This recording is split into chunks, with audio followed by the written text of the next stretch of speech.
Welcome back to the Work Inspired Podcast. tzvi broker with Rav Gerzi. We'd like to welcome our Torah Anytime and other listeners around the world. And this is a very special Chabura for us.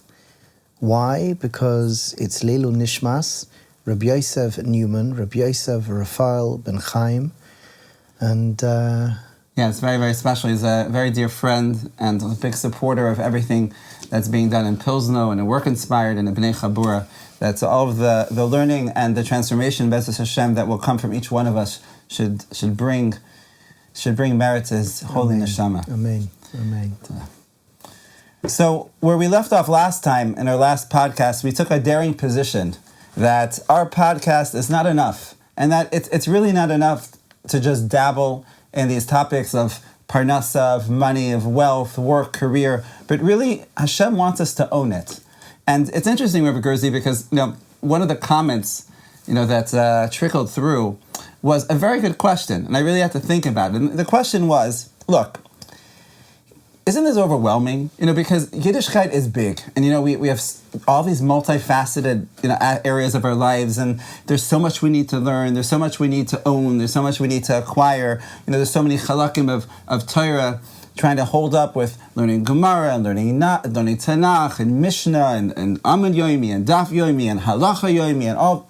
It can be overwhelming to think that even this topic is something, that it's not just enough to hear an inspirational podcast about, but really something that requires an in-depth study. And when I was thinking, I think, something we speak about a lot, in the walls of Pilzno is that it's all about context. And what that means is that it depends really what stage of life you're in. And it really depends on what your experience is. If you're the type of person who is at a point of your life where you're involved with Parnassa, you're encountering it every single day, right? And it's something which you struggle with, or something that you want to be able to gain greater clarity with to be able to empower you. I know one of the advertisements that I see sometimes, I myself work as a career coach, was guiding people in career direction, right? So one of the advertisements was that, you're going to spend X, and I forgot what it was, how many thousands of hours over your life working in something. So isn't it worthwhile for you to be able to invest some time into really gaining clarity so that when you're spending those thousands of hours, that you're able to experience it differently? And I think it's also true over here. If you're the type of person who you're involved with Parnassa, you're in day to day, and therefore it's something which is on your mind, so then this is something that is worthwhile to really delve into. While it could be that if that's not what's going on in your life, or even if you are involved in work, but these questions that are coming up in these podcasts are just things that aren't really on your heart. You feel like it's not bothering you so much. So then perhaps, hearing some inspirational ideas, parsha ideas, or hearing ideas in the context of this podcast, might be enough. So I really think ultimately, it really depends on context. And what we were trying to share last time, and we're going to continue to speak more just to be able to give greater clarity of what it looks like to be able to own this information, right, is that there is a lot more to learn. And that just like in any other area of Torah, 𝘀𝗵𝗵𝗀 didn't just give us some tips, and some likutim like we spoke about last time. There's really a lot to unpack. My turn? Yeah. Okay. Take it away. Something I think which is very important, and I say this with sensitivity, and I say this with a delicateness, if that's a word. Is that a word? Delicateness? Maybe made it up. So it's a very big topic. It's a very big subject, and that is generational needs. I remember I had the 𝗀his when I was a bacher to sit with the 𝗀𝗃 𝗀𝗀𝗵𝗺.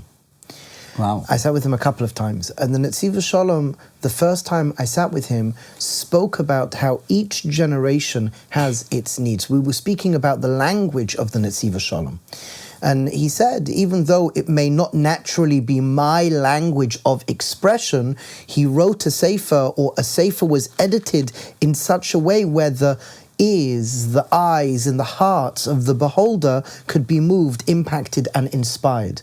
He had his pulse, he had his finger on the pulse of what the generation needed. Our family Rebbe, the Biala Rebbe Shlita, is as well a giant in Torah, not just because he was by, the Ponevezher Rav and the Chazon Ish and Rav Dessler and so many other tzaddikim, his Rebbe, Reb Shmuel. So what he's a Godel is, as well, is the fact that he understands the needs of the generation. And each generation has its avodah. We know already from the Gra, we know from the Baal Shem Tov, we know from the Ramchal, the Chida. They tell us each generation has their need. And if I could say like this is where it may get a little bit more political, and I'm saying this with a delicateness, and that is, if we look at our generation, I believe there are needs not being met. And people are doing really good. Anything that anybody does, it's amazing and kol hakavod. However, on a certain respect, I do think things are missing. So Yoshua Gerzi as a person, I see 50, 60, 70 years ahead. I find it difficult to, so I look now. Robot's going to take over. I hope not. It'll be boring. I don't know. Let's not go into that now. But what we do see is that we, from the First and Second World War, have transitioned into a culture of abundance. And there's a lot of people speaking about chizuk at work. I don't see so many people, and there are. We already, how many years ago? 8, 9 years ago, we said that what we are speaking about in the office 8, 9 years ago. Yeah, we said that we're going to see it. We're going to see it. But Paul, people will be speaking about this, how they'll be speaking about this, but people will be speaking about this. So we see a lot today. There's amazing mashpiyim out there, amazing podcasts, there's good stuff out there. Chas v'shalom, I'm not taking away. I'm not trying to put down. There's amazing things out there. They speak about having a munah at work, chizuk at work, being, alive with Hashem at work. And this is very important. But right now, what I personally see still missing, and these are conversations, again, I'm ahead of the game because of my teachers, especially Rabbi Singer, who transmitted to me the 𝗀𝗡his his𝗀់, oh yeah, of course, you have to excavate these 4 primary areas: physical and financial health, relationships, the understanding of how the mind works, and as well guidance and ruchnius, having very clear principles, very clear definitions of each and every of these yesodus. And this was already years This back. was close to 18, 19 years ago. Amazing. And Rabbi Singer, on that very amazing night, 𝘀𝗀់, again, I was like this young, dumb fool who listened to these words and said, oh, come on, Zaidi, they're too simple to be true. Like, come on, everyone knows that.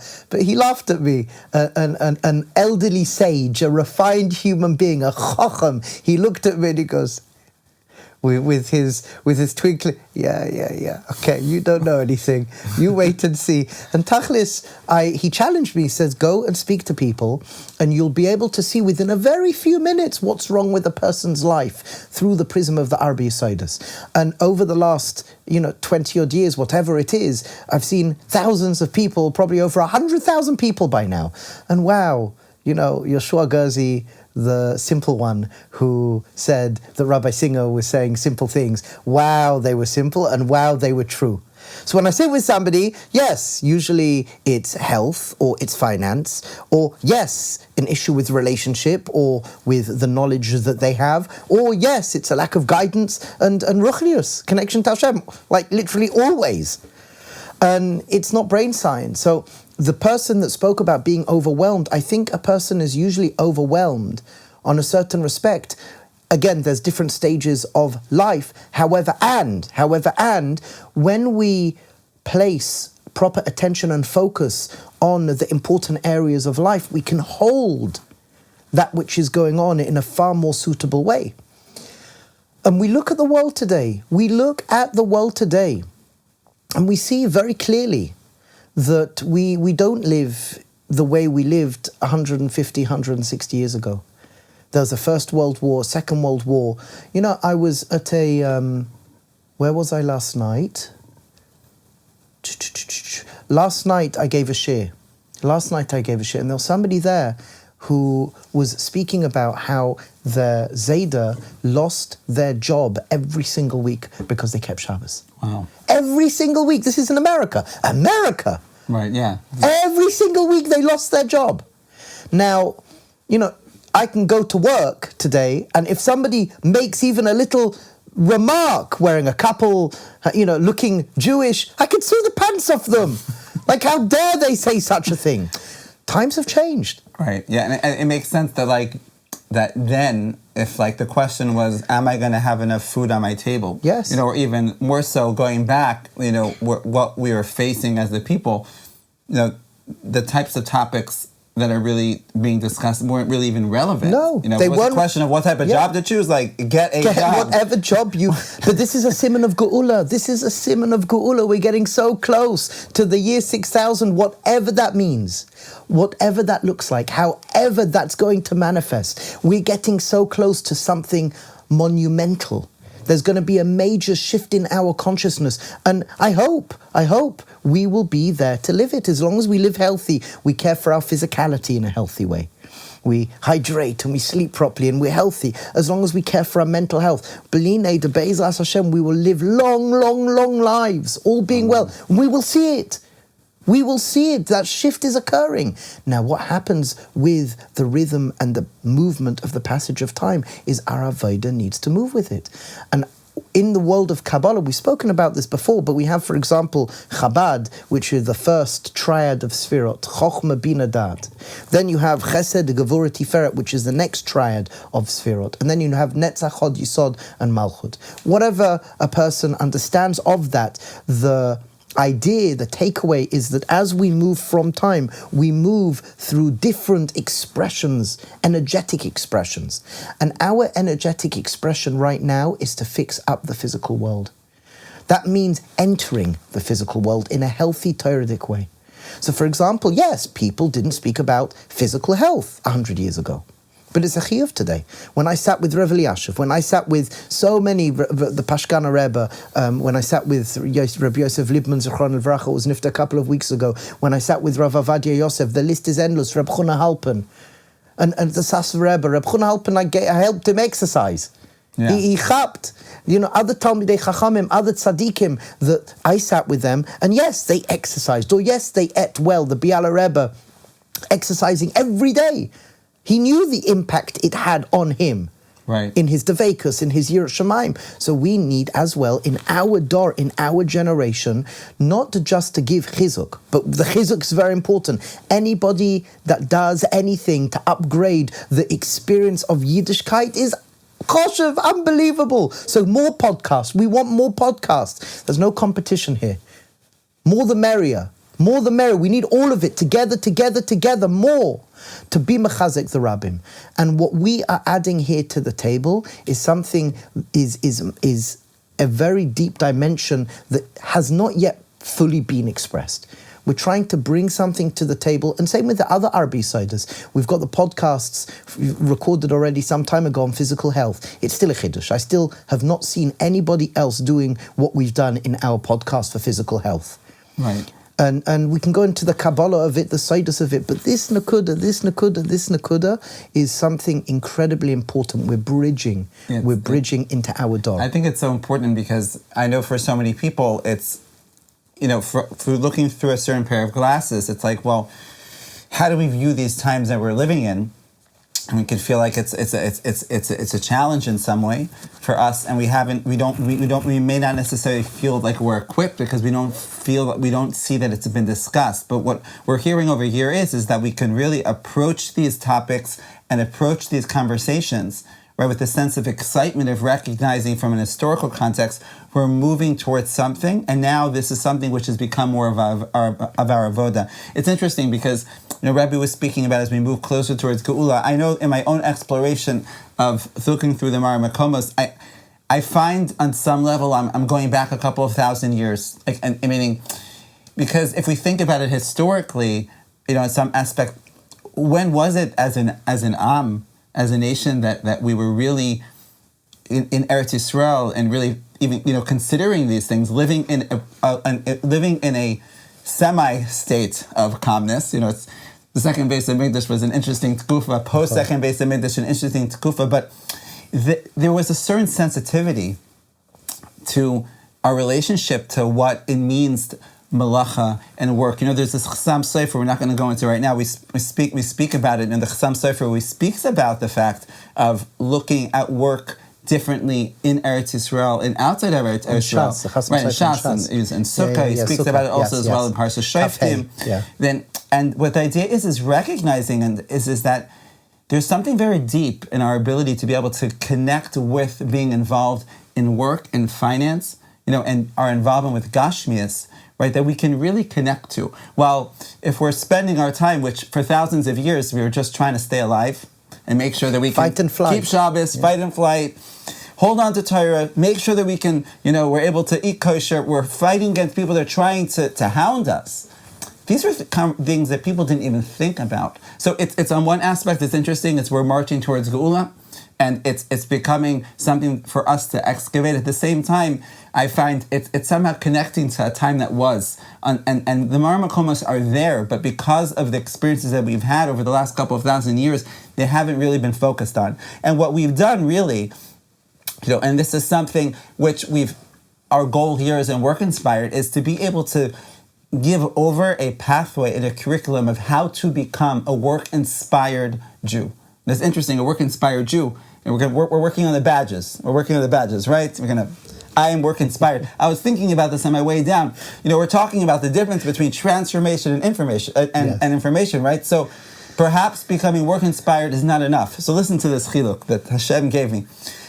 One thing is to become inspired about work. That's to listen to this podcast. Of course, if you listen to the podcast, I feel inspired, but that's not enough. But to be work-inspired means is that the inspiration is already funneled into your essence of your being, that you are work-inspired. It's something which has already transformed you, and that's really what Hashem wants from us, is that we walk around and we are inspired people in the workplace, and that, as we mentioned in certain contexts, that inspires other people. Yes. Because they see us as a dugma, an example of someone that, wow, this is somebody who gets it. Gemara Brachas Daf Lev, the four things that need to be mechazek, and as well the Gemara in Yuma Pei Vav, that a person looks at us and they say V'ahavta es Hashem 𝗀𝗀liche. A person looks at us in any area of work, but really where we really can shine in being Megala HaKadosh Baruch Hu is at work. Right, Kiddush Hashem. We spoke about, I think it was 2 podcasts ago. So there's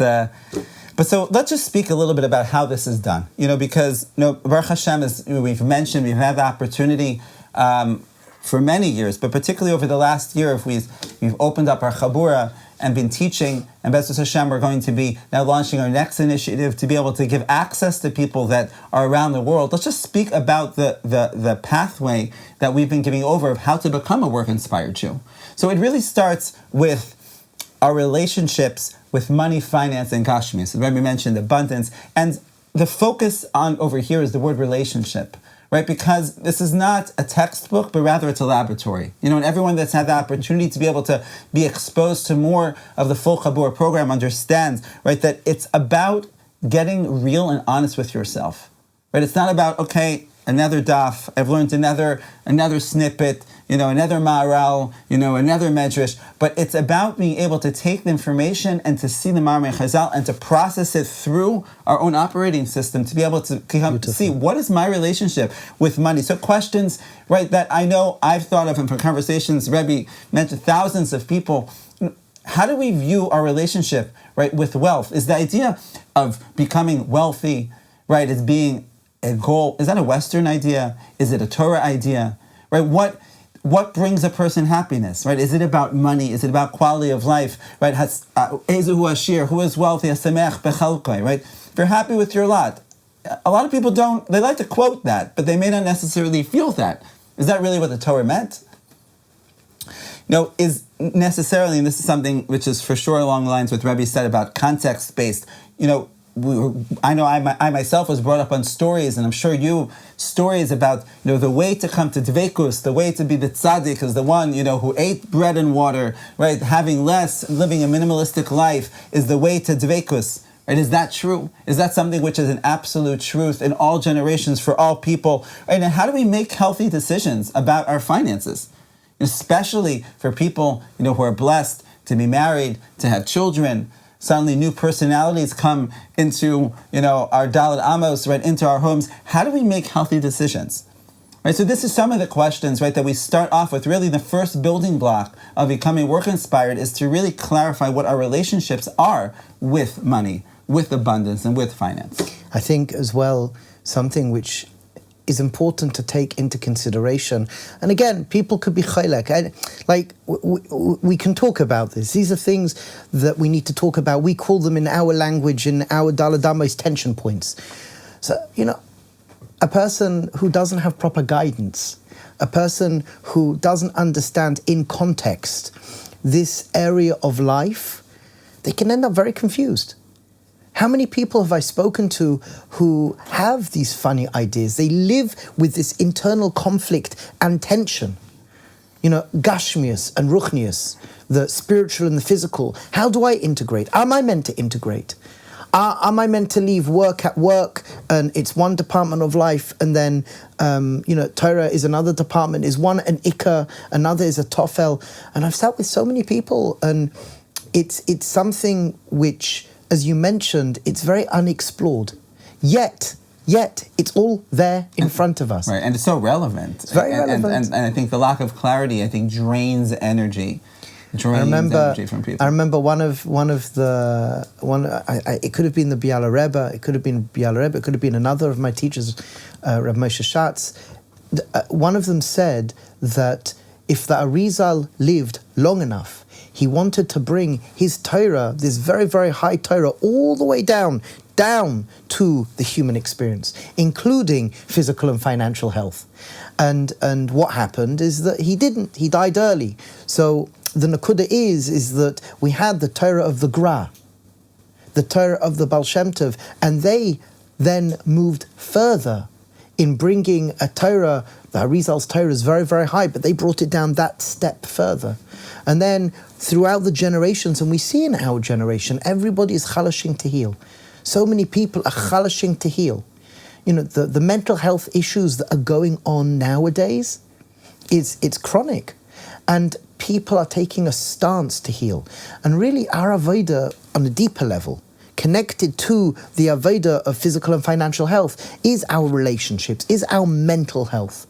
Right. There's a lot to do here. And it really is unexplored on a certain respect in the world of Torah. And what we're trying to do, 𝗀𝗪𝗻𝗀𝗀𝗀𝗀𝗀𝗀𝗀𝗀𝗀𝗀𝗀, we're trying to bring out the reality of what the wisdom of the Torah tells us in a very simple way, to bring it out, to lay it on the table like a Shulchan Aruch, right. like a lay it on the table so people can see it, people can connect to it, and then people hopefully can upgrade their life. 100%. That's the focus really over here. Is we're not happy if people learn. It's not like you take a test and you got all the answers right. It's the ability and in creating a system in which people are able to therefore measure their change. So once we built that first foundation, the next step in our work-inspired journey is then to move into what our relationships are with work and career. Is work a dirty word? Is it a dirty word? It's a funny thing. I remember when I saw this, it was like, my eyes lit up. Do you know who believed that work was a dirty word? The Greeks. The Greeks believed that it was beneath a human being to be involved in work. No, a human being, somebody who stays within 𝗀𝗪𝗻, somebody who just philosophizes about things, but to be involved in work, right? So what does the Torah say about this? How do we deal with the fact of 𝗀𝗪𝗻, the person should love work, a person should love one's job, right? How do we understand this? This is a big topic, right? That I think so many people, they just it's somewhere in their system, but they haven't really figured it out. What do we do about this idea of the curse of work? The curse of money. All right, what is it? Yesterday we spoke about this, that somebody says, isn't there a Jewish saying that money is the root of all evil? And I said, actually, it's Timothy, as far as I remember. Timothy in the New Testament said that. It's not a Jewish saying, but money is the root of 𝗀𝗪𝗻 v'shalom. Right, so much confusion around this topic. 𝗀𝗪𝗻 v'shalom. What about career satisfaction? Is career satisfaction a Jewish idea or is it a Western idea? right? And these are so important to clarify because it filters down into things like, well, how do I make a decision about what job to take? Correct. How do I make a decision of how much to invest in my professional training? How do I make a decision about following my passions and following my interests and understanding what I would like to be doing as opposed to just taking a job because, that enables me to be able to just spend more time in learning Torah? That's a very delicate question. Or for example, like I'm working with somebody right now, and the question came up, I have the opportunity now to build my financial career, then eventually in a few years from now to earn residual income, and then hopefully it could free up more time. So we went to one of the 𝗀𝗀𝗵𝗺 a few years ago. We went to Rav Yosef Lieberman actually, and we spoke this through. And Rav Yosef Lieberman said, no, make sure you have a chavrusa and you're learning, but no, you should not give up your potential to become financially free in the future now. So don't come and say, no, the most important thing is Torah learning, I should say, in kollel and learn. No, spend these next few years working on making yourself financially responsible. Make sure you have a seder, because we have to learn Torah. Make sure you have time set during the day to learn, but spend the next 4-5 years becoming financially responsible. I love about that story though is that like in any situation, right? When you go to a 𝗀𝗀𝗵𝗺, right? There's the question on the table, and then you have the question. You could look at shut and get a book like question answer. But Rav Lieberman, as you shared in the past, the ability to be able to know how to answer that question is because once you have a deep understanding of the Ma'ar Makomos and you understand what is work, what is finance, what is Torah, right? We understand what Torah is. How much do we understand what the sugya of work is? Understand what the sugya of finances, and then once we have all those principles clear, so then we're able to guide, and that's really the goal. Is that therefore we're able to gain that clarity, how to be able to make these decisions. Then we move on, once we have those two foundations, right, to the next step, right, is that once we have, now we're going to approach work, right? How are we able to reframe work challenges? It seems, I'm just sharing, I don't think I'm alone over here, there seems to be this connection between stress and frustration, right, and a certain 𝗀𝗀𝗵𝗺, a certain feeling of heaviness related to what's called the 𝗀 Parnassa, right? We find it in the Torah, 𝗀 Parnassa. It doesn't sound so fun, the 𝗀 of Parnassa. But we explore how we're able to reframe those situations that we experience at work, right? Does it have to be bitter, right? Does it have to be stressful? Is it mahadran to be stressed? Is that like the spitz to be stressed? Yeah, because it's work. Of course. How are we able, once we have a proper understanding, when we have those foundations, to then be able to sit down, deal with our work, deal with our finances, deal with our budgeting, deal with our planning, and to be able to approach it from more of a place of menuchas hanefesh, which is obviously connected to the next topic, right? The next topic that we speak about, right, which is bitachon and hishtadlus, right? Big buzzwords, keywords, whatever you want to call it today, 𝗀𝗀𝗵𝗺, everyone's speaking about it, and we're brought up with this idea. Bitachon, of course, bitachon. I think one of the major issues that we experience, and you've heard this and I've heard this, is again part of our tradition in understanding where we are in our generation. Just take, for example, deveikut, which is clinging to Hashem, thinking about Hashem, or emunah, faith or frameworks of thinking, or for example, bitachon, which is trust, and hishtadlus, which is, how do you translate hishtadlus? A good translation for hishtadlus. I think they call it effort. Effort. Okay, let's use that for the time being. We have different words, but right now, the common usage of those words. So the point is they're meant to be experiences. It's meant to be an experience. It's meant to be measurable. There's an experience. So for example, when we speak about bitachon, as we've said before, the word bitachon is related to the word in English to feel safe, batuach. And what that translates as within an experience is to have some sort of mastery over your body. Right. That your body is calm, which we call menuchas hanefesh. There's a calmness to your nefesh. That if a person, for example, didn't get paid for whatever reason, or if a person is under stress at work, the body's calm. And if a person does have to face some sort of trial and tribulation, I know when to release. I can release. I may feel a tension within me, but then I can... And there's a measurable experiential difference from moving from a place of stress to calm. Right, yeah, and I think that that's really the missing link. That's why we focus time in the Chabura to really understanding what is the experience of bitachon. What does it actually mean? What does that look like? Not conceptually. Experientially. For you, right? What does that mean? What is the relationship between bitachon and 𝗀𝗀𝗃? Are they working against each other? I think there's so much confusion out there. How many times have you thought for yourself this question, right? Or heard somebody in a Q&A ask this question, how do I balance? Do I do more 𝗀𝗀𝗃, less 𝗀𝗀𝗃? I don't know how to answer those questions without really understanding what does bitachon mean. What's the experience? What is the experience of 𝗀𝗀𝗃? Understanding the deep relationship between them, and then being able to answer those questions. That's really what we focused on as we go through this topic.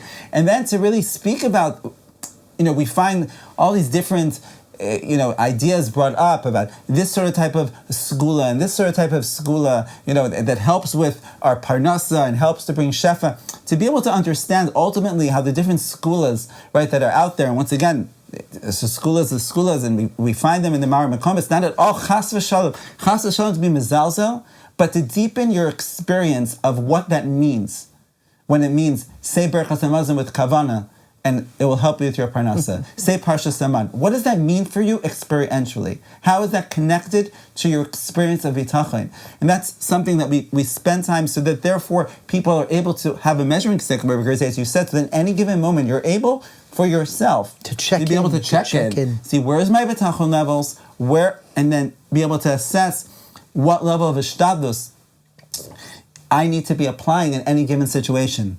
And then what we do is we take all of that and then plug this in, to really, what Rebbe mentioned before, the playing ground of anyone who's involved in work, right? Anyone who runs a business, which is where we're interacting with the outside world, right? Whether it be with Jews, whether it be with non-Jews, and what it means to live as a Kiddush Hashem in the 21st century.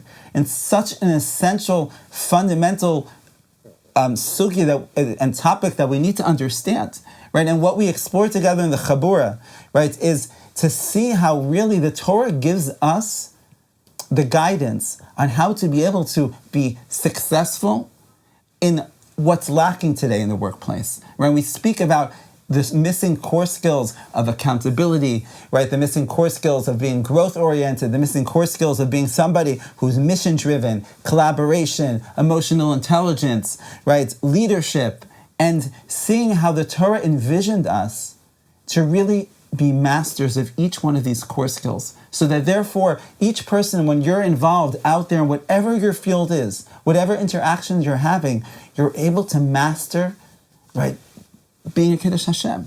And that's ultimately, as Rebbe speaks about, to be able to shine this light, to be able to shine the light of a 𝗀𝗀𝗃 𝗀𝗀𝗃, right, to be able to radiate, right, of who we are, b'nei melachim, bat melachim, to be a son, to be able to be a daughter of HaKadosh Baruch Hu, to be an ambassador. To be an ambassador, that's really what the goal is. To be work inspired is that we should be ambassadors, thrive in what we do, be successful in what we do, and to connect to HaKadosh Baruch Hu through it. I want to read out here a couple of sentences, and I really think it's important. I really think it's important. And that is, the Torah that we have is real. The Torah that we have is relevant. And no one should feel disconnected from Hashem at work. No one should feel disconnected. We should feel connected. In any job. No one should feel that what they are doing is unimportant.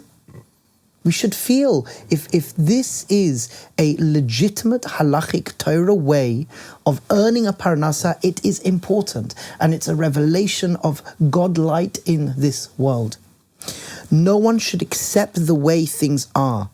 They shouldn't be discouraged. They shouldn't live unhappy, and they should understand in context stress, or they should not feel unfulfilled. Right. Some people it's not what we should be living. It's not how we should be living. We should be engaged. We should be alive. We should be beacons of light and hope in everything and anything that we do. Yeah, it's so important, that last message you mentioned, because you'll speak with people. I'm sure you know people like this, who they're just, this part of their life called Parnassa, they just accept it. Okay, Baruch Hashem, my family is good. Baruch Hashem, my learning Torah is good. My shir is good.